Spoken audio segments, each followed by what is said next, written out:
So with Star Wars Rogue One right around the corner, which I am extremely excited about, what I wanted to do here is I wanted to try my hand at some Star Wars related content. And I'm really just kind of testing the waters to see if there's really an interest in a lot of the stories that are out there right now that are basically filling in the gaps between the movies, that are kind of adding the mortar to these bricks that have been laid that have created this house of Star Wars. And so for those of you guys who are familiar with the history of the Star Wars expanded universe and comics and Disney's purchase and all that kind of good stuff, bear with me for a few minutes while I run over this for the people who aren't. So if you're relatively new to the Star Wars landscape outside of the movies, then one of the things you may not know is that when A New Hope first came out, no one really knew it was going to be a success. And in fact, if you go back and you watch interviews, you go back and you watch documentaries, virtually every single person who was part of it, going from George Lucas himself to Carrie Fisher, to Harrison Ford, to Mark Hamill, none of them knew that it was going to turn into this massive blockbuster franchise. They just knew they had a sci-fi movie on their hands, and they were basically just hoping for the best. And so because of this, because of the fact that it was still a new concept, Lucasfilm wanted to expand their reach into the realm of what would become geek culture. And because science fiction was largely found by people who were a fan of comic books as well, it made perfect sense for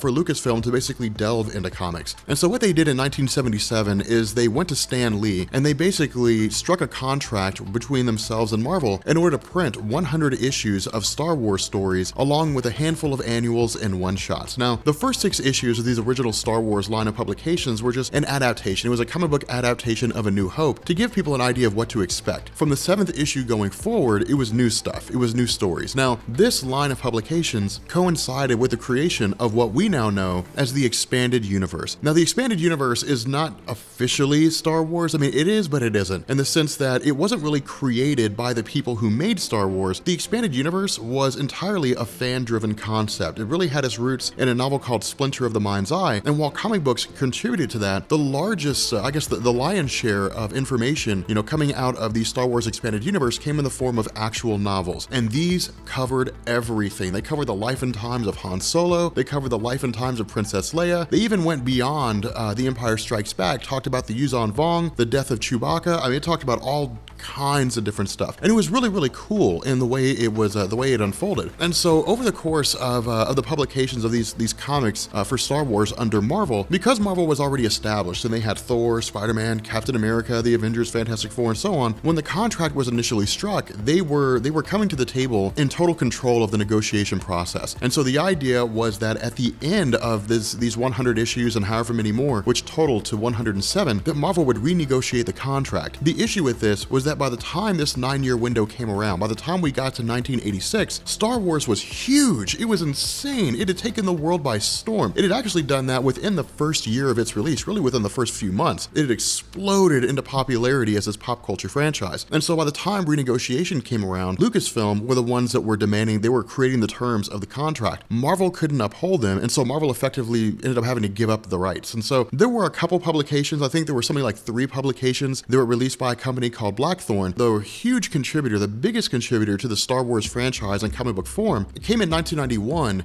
when a company called Dark Horse Comics got the publications to Star Wars. And the reason why this is so big is because they came back and they tied into existing content. They tied into stuff that was already going on, things we're familiar with. They added new things, but some of the best storytelling came in the form of origin stories, the origin of the Jedi, the origin of the Sith, the first time that the Jedi and the Sith waged war against one another, the origin of the Republic. They covered all these things. This huge expanded universe was just exploding by leaps and bounds. And it was about 30, 40 years in the making by the time Disney bought Lucasfilm. The problem with this was that when Disney bought Lucasfilm, they basically wiped out the expanded universe. They said none of that stuff is official anymore. The only things that are official are like the Clone Wars TV series, the Rebels TV series, a couple of things here and there, but that was basically it. It was whatever it is that they just kind of thought was sort of cool. And what they said is that there is stuff in the expanded universe. It's called Star Wars Legends. You can read it if you want to, but it's not official unless we make it official. For example, Grand Admiral Thrawn was originally part of the Star Wars expanded universe. He was wiped away when Disney purchased the Star Wars franchise. but then he was brought back and made official when he appeared in Star Wars Rebels. And so that's basically how Disney functions. Nothing's actually official anymore unless they add it in themselves. This particular line of publications here, or this 5-shot story, this 5-issue story that we're going to be talking about, The Secret Training of Anakin Skywalker, is one of Marvel's publications which basically goes back and introduces new content into the Star Wars franchise. And so with this particular story, what's interesting about this is that, again, this deals with the secret training of Anakin, really more by Chancellor Palpatine, who we know was actually the Emperor and would become the Emperor, but it also deals with Anakin's struggle in terms of how he views himself. Now, with this story, the way it initially pops up, at least how Charles Soule is writing it, he basically just has Anakin and Obi Wan Kenobi land on a world, on a very primitive world for the most part. It's actually called Carnelian 4. But this world seems to be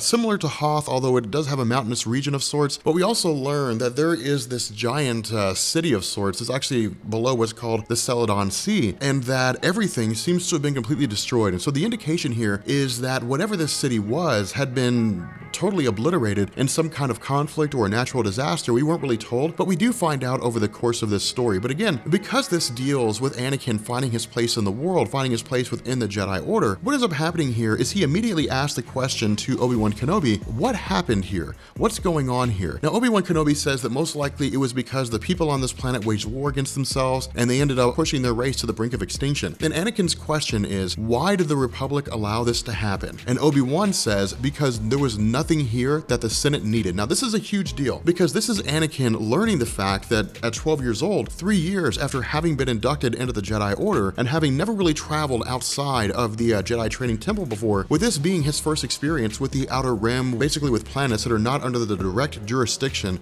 of the Galactic Senate, this is Anakin learning that the Senate doesn't really care about Outer Rim planets unless there's a reason to. Now, this is kind of cool because Anakin had always assumed that the Senate was altruistic, that is to say, they did things because it was the right thing to do. But what Anakin's learning here is that the Senate is very selfish. The Senate does not care about Outer Rim planets. The Senate doesn't care about this planet because there's no reason for it to. It doesn't care about its inhabitants. It'll happily let the inhabitants destroy themselves. More so than that, he also learns the tough lesson that the Jedi Order is basically designed to operate at the pleasure of the Senate. And so because of this, the Jedi Order had no reason to come out here because there was no reason for the Senate to send them out here. Not only that, when the question is asked, well, why didn't the Jedi just come out here anyway? Obi-Wan raises the case that the Jedi are peacekeepers. They're not an army. And so they can't simply just travel across the galaxy, freeing planets or liberating planets or imposing their will on planets. Now, this is a very subtle difference between the Jedi and the Sith, and this is why this matters so much. In a lot of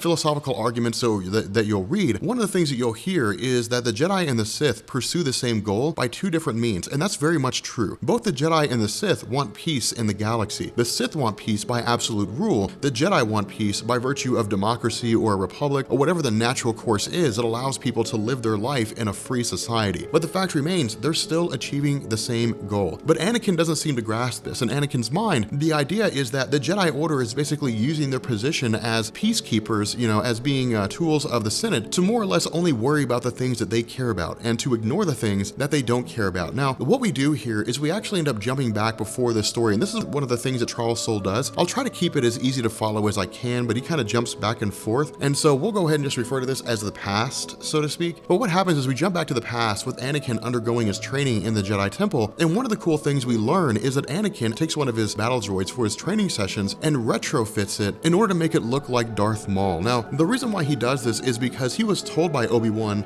about Obi-Wan's battle on Naboo against Darth Maul. And so Anakin is basically leaning towards the idea of wanting to experience the harshest of combat systems in order to hone his skills. Now, again, this is really, if you guys saw episode 2, this is one of the reasons why the Jedi had basically lingered towards the idea that Anakin was going to fall to the dark side, because Jedi do not pursue combat. Jedi do not relish in combat. Yes, they hone their skills, but they hone their skills in defense. They don't really hone their skills for the purpose of attacking other people. And so because Anakin is going down this path of enjoying combat, because he's going down this path of loving what it means to hone his skills and to fight formidable foes, the indication here is that he will become a Sith somewhere along the line, which of course we know simply by virtue of episode 3. But again, we also see some anger of Anakin coming to the surface when he overhears a couple of his fellow Padawans talking about how he may be good with a lightsaber, but he's no Jedi, that he's basically just a slave. Now again, this is basically, Charles Soule telling us that Anakin never got over his past, and we knew that from the movies, right?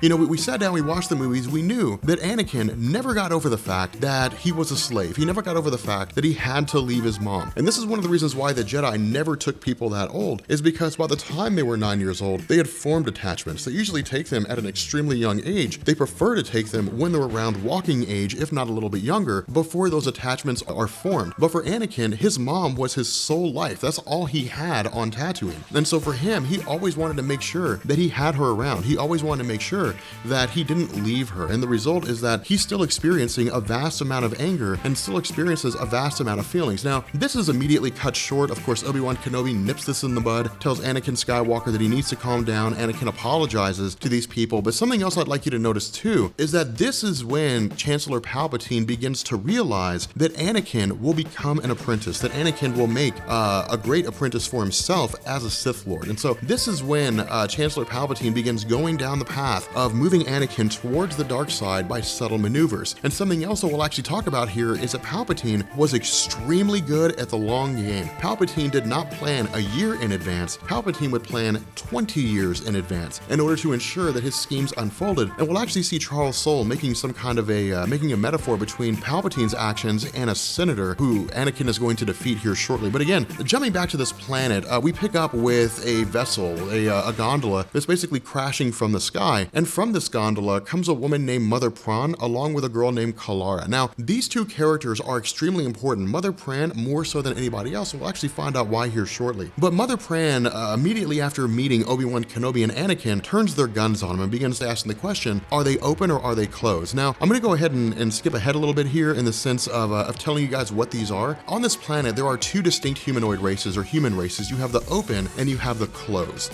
It's like the Jedi or the Sith. It's like the Spartans or the Athenians. They're basically just two warring factions going against one another. And the idea is that for whatever reason, they started fighting at some point in the past, and they've been fighting ever since. Now, this will be a major focal point for the perspective of Obi-Wan Kenobi on this planet, because we'll actually learn a little bit more about how they view the world. But the fact remains here that Anakin Skywalker, that Obi-Wan Kenobi basically say they're neither open nor closed, they're Jedi here. But in the midst of having a conversation, in the midst of trying to talk down Mother Pran, and even Obi-Wan Kenobi using a mind trick in order to get her to lower her guns, they're immediately set upon by another gondola. Now, Obi-Wan Kenobi jumps in to try to protect them, and in the midst of this, the gondola is destroyed, but Obi-Wan Kenobi reaches down for the survivor and ends up bringing the survivor to safety. Now, this individual is actually a guy named Grecker, and again, Grecker and Mother Pran are two people that I'd like you to remember because they're going to be important towards the end of this story. But because of the fact that once they see each other, they immediately start attacking each other. Now, the idea here is that they're both leaders of these warring factions. Now, again, because of the fact that they've been fighting for so long, in truth, they don't really know why they're fighting. All they know is that one side started the war. You know, according to the open, the closed started the war. According to the closed, the open started the war. So they just fight each other until they basically wipe each other out. And so, of course, Anakin Skywalker jumping into the fray, uses his lightsaber, disarms the two of them. And what's funny about this is that with their guns gone, they take out their knives. And so, of course, Obi-Wan Kenobi takes their knives away. Now, this is Charles Soule telling us that there's an extreme hatred between these two groups. There's an extreme dislike towards one another. Even without guns, they will try to find a way to kill one another. But something else that Charles Soule also does here is he gives us a very interesting scenario. And initially reading over this, I didn't think anything of it, and it didn't become relevant until the end. But when they ask who Obi-Wan Kenobi is, why it is that he believes that he can meddle in their affairs, he says the only reason why he and Anakin are there is because they intercepted a distress signal. And right after that, Mother Pran and Grecker immediately stop fighting. And so again, this is going to be pretty important here. But the idea is that Obi-Wan Kenobi simply just wants to leave. He says, look, there's no real reason for us to be here. We don't know what's going on with this distress signal. If it was worth checking out, we probably would have found it by now. These are the only two people. They seem to be the only two factions here, the factions that they're leading. Neither of them sent out this distress signal for whatever reason. Maybe it's just an old ship or something like that, and he's prepared to vacate. But the question that's asked is, are you, by Mother Pran and Grecker is, are you really just going to leave us here on this mountainside to die? And what they say is that they could travel down to the surface, and they could make their way back to their own respective camps. The issue here is that traveling to the surface is absolute death. And the reason why it's guaranteed death is because, again, according to the close, the open poisoned the atmosphere at some point during the war, at least poisoned the surface. Now, this is basically just kind of like a cloud, and that's why it's called the Celadon Sea, is because it's just a cloud of poisonous gas that's hovering on the surface that no one seems to be able to go into. But the result is that they begin making their transition down to the surface. They begin making their way way back to their respective camps in order to get things figured out. But along the journey, we again travel into the past with the training of Anakin Skywalker. And what happens is, in the present moment, he's beset upon by several creatures, and Obi Wan tries to basically train him, saying, reach out to these creatures with the Force and tell them to leave, because they're mindless. All they really understand are emotions. They don't have higher level thinking. And flashing back to Anakin's training, we learn this is something he had struggled with, that at a young age he never really seemed to be able to harness the aspect of the Force that allowed him to control the emotions, to control the thoughts and feelings of primitive creatures. During a training session, what he says is that all he can really feel is the anger this creature feels, the desire to crush, the desire to kill. Now, Charles Soule's kind of dancing around here a little bit, right? With regards to Anakin Skywalker himself, because what he seems to be saying is this is a reflection of Anakin. What Anakin is feeling is actually his own emotions, the desire to kill, the desire to destroy, because he has so much rage and anger in his heart. Now, Charles Soule doesn't exactly tell us this. We're just kind of left to read a little bit between the lines and come to a conclusion on this. But the fact remains that the hidden training of Anakin begins to come into play when Obi-Wan Kenobi tells him that his presence is being requested by Chancellor Palpatine. Now, when he goes to see Palpatine for the very first time, what happens is Palpatine simply says he would like Anakin to run an errand with him. And so what they do is they actually end up traveling to the subsurface of Coruscant. Now, this is one of the cool things that I liked about this, because while we did see some expansion of Coruscant with regards to the Star Wars Legends, again, the expanded universe stuff that's not official anymore, this is our first glimpse into the subsurface of Coruscant as part of the official content. And this tells us a couple things. What Chancellor Palpatine does here is he again continues to manipulate Anakin Skywalker. Like we said earlier, the Republic only becomes involved in a situation if there's something to be gained. But what Palpatine does is he says that he brought Anakin down here to the subsurface under the pretext that Palpatine himself could actually do some good. Now, we know that Palpatine is lying here. We know that he's basically manipulating Anakin, because remember, Chancellor Palpatine is Emperor Palpatine. Like, Anakin is walking with the Dark Lord of the Sith. He simply doesn't know it. And so once they go into the club, this club Kassakhar, what we learn is that when Anakin asks the question, why doesn't the Republic do anything about this? Why don't they shut down this club? Why don't senators go into this subsurface and basically begin freeing people, kind of making their lives as good as they can? Chancellor Palpatine says, because this club is home to a multitude of senators. Now, one of these senators is a very seedy guy and basically takes money. He embezzles money out of the systems that he represents, and he gambles that money away. The problem with this is he does it in very small amounts. And because he does it in very small amounts, no one really realizes that he's doing it. In addition to this, because of the fact that he's a senator, he's very much sought after in terms of treaties, in terms of laws that can be passed for various organizations and companies in his own star system, and so he is open to bribery. He's willing to be bribed. The issue with this, as Chancellor Palpatine points out, is that this senator has a habit of gambling too much money. And so the result is that he says if this senator were to be caught gambling, if he were to gamble a huge amount of money that would go noticed, then it could lead to his downfall, not immediately, but eventually. And so again, this is basically him just manipulating Anakin. And the reason why we know this is because Chancellor Palpatine says that all it would take in order to begin the process of taking down this senator is for him to roll the dice and to lose that roll. And that's what Anakin does. When the dice are thrown by this senator, he manipulates them using the Force so that the senator loses the dice roll and loses all that money. And so the idea here is that going forward, the senator now has to recoup the money that he embezzled, and then he has to turn around and recoup the money he just lost. And so he's basically in the hole. And because he's in the hole, he's going to continue digging himself in this hole, and eventually it'll come to light. But what Chancellor Palpatine also says is this is just one senator. The Galactic Council, the Galactic Senate, is full of people just like this guy. And this is basically Palpatine setting the stage and saying that Anakin Skywalker is effectively going to help him bring down the entirety of the Senate and replace it with something stronger. Now again, Chancellor Palpatine doesn't say this in so many words. He doesn't sit down across from Anakin and say, now Anakin, if we take out this senator, he's going to be the way by which we basically create an empire and take over the galaxy. He doesn't say that. He's just kind of manipulating Anakin's emotions, manipulating his view of the world. And this is how Palpatine works. This is one of the reasons why he was such a successful Sith Lord, is because his plan is not to turn Anakin to the dark side within a few days. His plan is to lead Anakin down the dark side subtly without the Jedi really becoming aware of what's happening. And when the time is right, when Anakin is well into his 20s, he's going to take Anakin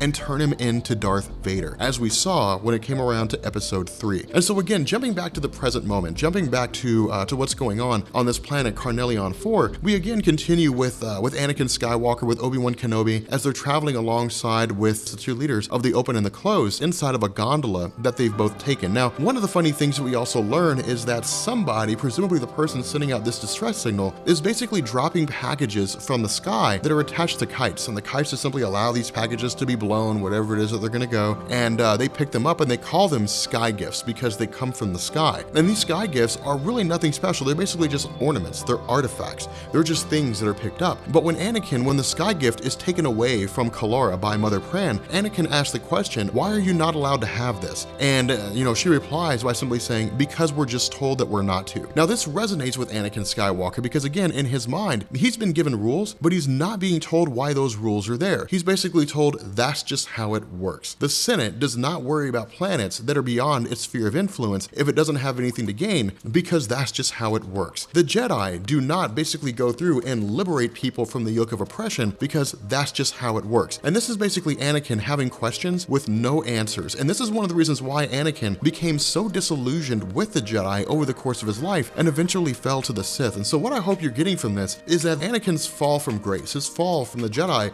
to the dark side, was not just about a hallucination of Padme dying in childbirth, that it was a long-running strand of events dating all the way back to when he was taken by Qui-Gon Jinn at the behest of his mother and inducted into the Jedi Order. This had long since been coming. And so again, in the midst of their journey, what we find is that as they're traveling, they're suddenly set upon by these surface denizens, whatever these mindless aliens happen to be. And in the panic, in the attempts of Anakin Skywalker and Obi-Wan Kenobi, Mother Pran, Grecker, Kalara to basically fight off these forces, Anakin Skywalker is hit from behind in the head. His lightsaber is thrown out the window, and he's basically taken prisoner by Mother Pran and Kalara and taken to their base of operations. And so with this particular gondola being destroyed, being taken out, what we do is we end up jumping back to Obi-Wan Kenobi and Grecker as they crash onto the surface and they begin to make their way back to their location. The issue with this is that once they do get to the surface, of course, Obi-Wan Kenobi is given a mask just because the gas is so poisonous, but we're also told that it doesn't necessarily kill you right away, that for some people it's fatal, but for others it's not. For those that the gas does not kill, they're transformed into whatever these mindless aliens are. So it basically seems to be a gas that just mutates you if it doesn't kill you. But the fact remains here that once we end up leaving Obi-Wan Kenobi, as he and Grecker travel back to what's presumably the closed base of operations, we end up traveling with Mother Pran and Kalara and the unconscious Anakin as we follow them back to the open base of operations. Now again,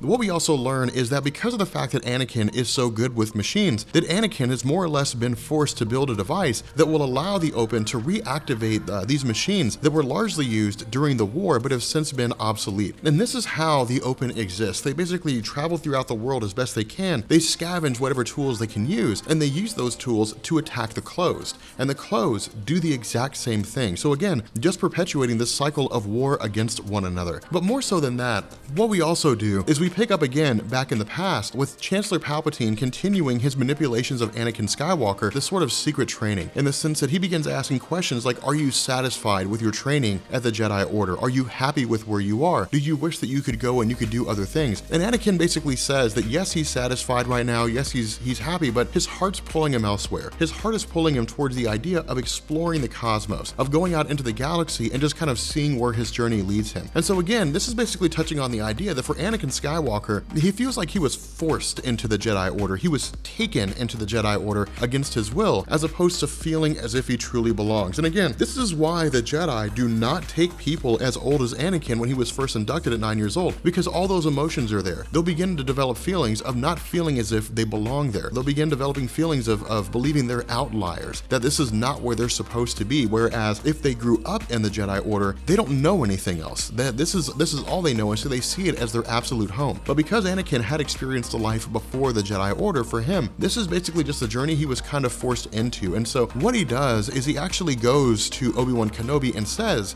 he's considering quitting his life as a Jedi. He's considering walking away from being a Jedi. Now again, this would most likely be the point at which, if this actually happened, this would most likely be the point at which Chancellor Palpatine would take Anakin Skywalker under his wing and turn him into a Sith. But instead he doesn't. Again, we know that Anakin Skywalker comes back to the Jedi, but the idea here is that along their journey traveling back to the present right now, along the journey of Obi Wan Kenobi and Grecker, we learn here that during their travels, Obi Wan Kenobi is routinely being told by Grecker that the planet's dead. But the more they travel along this planet, the more they run into all sorts of organisms, all sorts of critters. And the result here is that Obi Wan Kenobi's come to the conclusion that this planet's not dead, that this planet's teeming with life. Yes, it's very dangerous life, but it has life nonetheless. And so again, as they're heading through, and once they reach the location that Obi-Wan is pursuing with regards to this distress signal, Grecker immediately turns against him and tries to kill Obi-Wan Kenobi. But during this attempted betrayal, Obi-Wan Kenobi is basically saved by a masked man. And when this masked man takes Obi-Wan Kenobi back to his base of operations, we realize that this old man is actually an old woman, and this old woman is basically a scavenger, that she's been traveling around the world, and she is the one who's been sending those kites into the sky and giving the people of the open and the closed an idea of what the world used to be like. Now, the entire purpose behind her doing this is to basically